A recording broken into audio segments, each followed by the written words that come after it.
The rain poured down relentlessly as Marcus Grayson, a self-made millionaire, stepped out of his office and slid into the back seat of his sleek, black luxury car. He sighed, another long day behind him. His wife, Evelyn, lay sick at home, the illness worsening by the day. Doctors could offer only temporary relief, and Marcus was drowning in a sea of helplessness. He had all the wealth in the world, but none seemed to matter anymore. Marcus noticed something unusual as the car pulled up to the entrance of his sprawling mansion. The passenger side door was slightly ajar, and there was movement inside. Alarmed, he stepped out, expecting a break-in, but what he found shook him. Curled up on the leather seats was a small, frail figure, a girl no older than 8 or 9, shivering in her tattered clothes, asleep in his car. "Who are you? How did you get in here?" he demanded, his voice a mix of confusion and anger. The little girl startled awake, her wide eyes filled with fear, yet she didn't run. Her lips trembled as she whispered, "I'm sorry. I just needed somewhere dry." Title: A millionaire found a little beggar sleeping in his luxury car and took her to his mansion. One day, when he got home from work, he couldn't believe what she had done to his sick wife.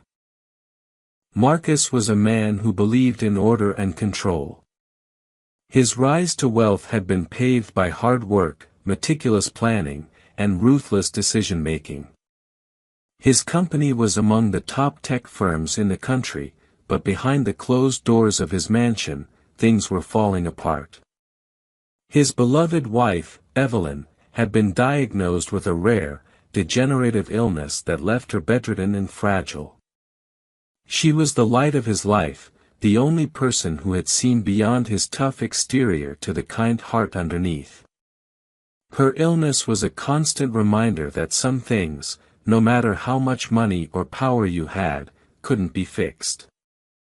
As Marcus stared at the little girl huddled in his car, he felt a tug in his chest, a feeling he had not experienced in a long time. Her clothes were filthy, her face pale and gaunt from hunger, but her eyes, they reminded him of Evelyn when she was a child. He hesitated, unsure of what to do next. "I should call the authorities," he muttered, but something stopped him. Maybe it was the rain, or maybe it was the hollow loneliness that had crept into his life since Evelyn's illness. He couldn't send her back into the storm. "Come inside," he said finally, his voice softening. The girl looked at him in disbelief but didn't argue. She stepped out of the car and followed him inside the grand mansion. The mansion was an overwhelming sight for the little beggar girl. She had never seen anything like it: high ceilings, polished floors, and chandeliers that sparkled like stars.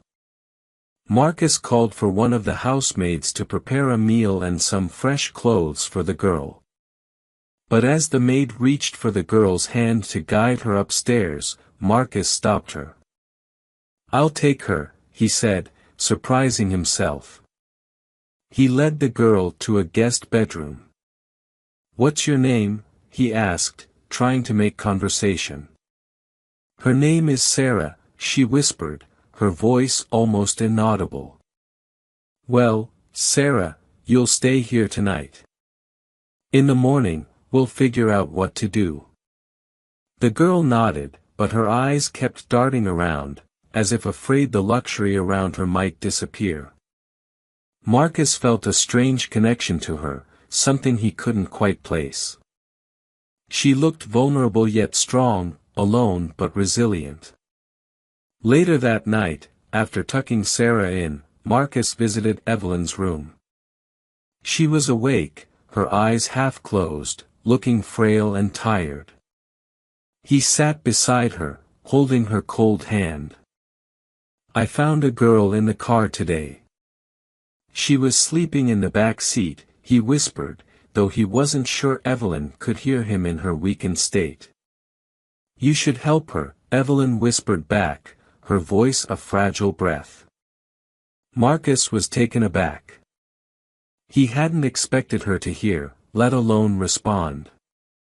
Her words stayed with him all night. The next morning, Sarah was still in the guest room, dressed in clean clothes, looking less like the street urchin Marcus had found. She was eating breakfast quietly when Marcus walked in. "I've made arrangements," he began. "A social worker will come later today to—" "No." Sarah interrupted, her voice panicked. "Please don't send me away. I don't have anyone. I don't want to go to another home." Marcus paused, caught off guard by the desperation in her voice. He could see the fear in her eyes, the kind of fear he had seen too many times in his own life, fear of abandonment, fear of losing the only place she could feel safe. He sat down across from her, his mind racing. He wasn't prepared to take in a child, not with everything going on in his life. But the words that came out of his mouth surprised him. "You can stay," he said, his voice low but firm. "But there are rules." Sarah's face lit up with hope, and for the first time, Marcus noticed how much she resembled Evelyn as a child. It was uncanny, almost unsettling. Was that why he felt so drawn to her? As days turned into weeks, Sarah became a quiet but constant presence in the mansion. She never caused trouble, always kept to herself, but she spent a lot of time near Evelyn's room. At first, Marcus thought nothing of it. After all, his wife was bedridden, and Sarah was curious.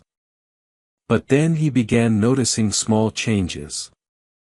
Evelyn seemed calmer, more peaceful, on the days Sarah sat by her side. It was as if the girl had a soothing effect on her. One evening, Marcus walked in to find Sarah reading softly to Evelyn, her small hand resting on Evelyn's arm. He watched from the doorway, his heart tightening. There was something more to this child, something he couldn't explain. One afternoon, Marcus came home from work earlier than usual. The house was eerily quiet. As he walked through the mansion, he noticed something strange. Evelyn's room, always dim and quiet, was filled with soft laughter. Marcus stopped, confused, then slowly opened the door. What he saw inside left him speechless. Evelyn was sitting up in bed, fully awake, smiling, her face flushed with color he hadn't seen in months. And beside her was Sarah, her small hand still holding Evelyn's. But there was something different about the girl. She looked radiant, almost otherworldly, as if she was a source of light in the room. "Evelyn," Marcus whispered, his voice breaking with disbelief. Evelyn turned to him, her eyes filled with tears of joy. I feel better, Marcus. I don't understand how, but I feel alive again." Marcus stared at Sarah, his heart pounding. What was happening? He couldn't make sense of it. How could a child, a beggar, heal his wife when the finest doctors in the world had failed? But before he could speak, Sarah stood up, her eyes full of sorrow. "I have to go now," she said softly. "No!" Evelyn cried, reaching for her. "Stay. You're the reason I'm better." But Sarah shook her head. "I'm sorry. I never meant to stay this long." Marcus felt panic rising in his chest. "You can't leave. We need you. I need you." Sarah smiled sadly. "I was only meant to help for a little while. And with that, she turned and walked out of the room. Marcus chased after Sarah, his mind a whirlwind of confusion and fear. Wait. Please, you can't just leave. Sarah stopped at the front door, her small frame illuminated by the fading evening light. I'm not who you think I am, she said quietly. Marcus frowned. What do you mean? I was sent here, she began, her voice trembling. To help. That's all I can say. But I can't stay any longer. My time is up. Sent by who? Marcus demanded, but deep down, he already knew the answer. There was something almost divine about the girl, something beyond his understanding. He had always been a man of reason, of facts, but this defied everything he believed in. I wish I could explain, Sarah whispered. But you'll understand one day. Marcus's chest tightened with emotions he couldn't name. He knelt down in front of her, his eyes pleading. Please don't go. Sarah smiled softly, her eyes full of an ancient wisdom far beyond her years. You don't need me anymore. She's better now. And then, just like that, she was gone. In the days that followed, Evelyn's health continued to improve. The doctors were baffled, unable to explain the sudden recovery. Marcus, however, knew better. He didn't speak of Sarah to anyone, not even Evelyn. How could he explain the unexplainable? But he kept her memory close, replaying their brief time together over and over in his mind. Who was she? Where had she come from? He would never know for sure. But one thing was certain, she had changed their lives forever. As weeks turned into months, Marcus learned to let go of the questions and simply be grateful. He and Evelyn began to live again, their mansion no longer a place of sorrow but of hope.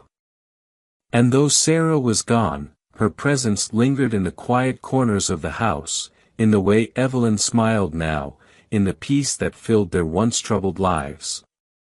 One evening, as Marcus stood by the window, looking out at the darkening sky, he whispered a silent thank you to the little beggar girl who had wandered into his life. She had been more than a stranger. She had been a miracle. And some miracles, he realized, didn't need explanations. The end.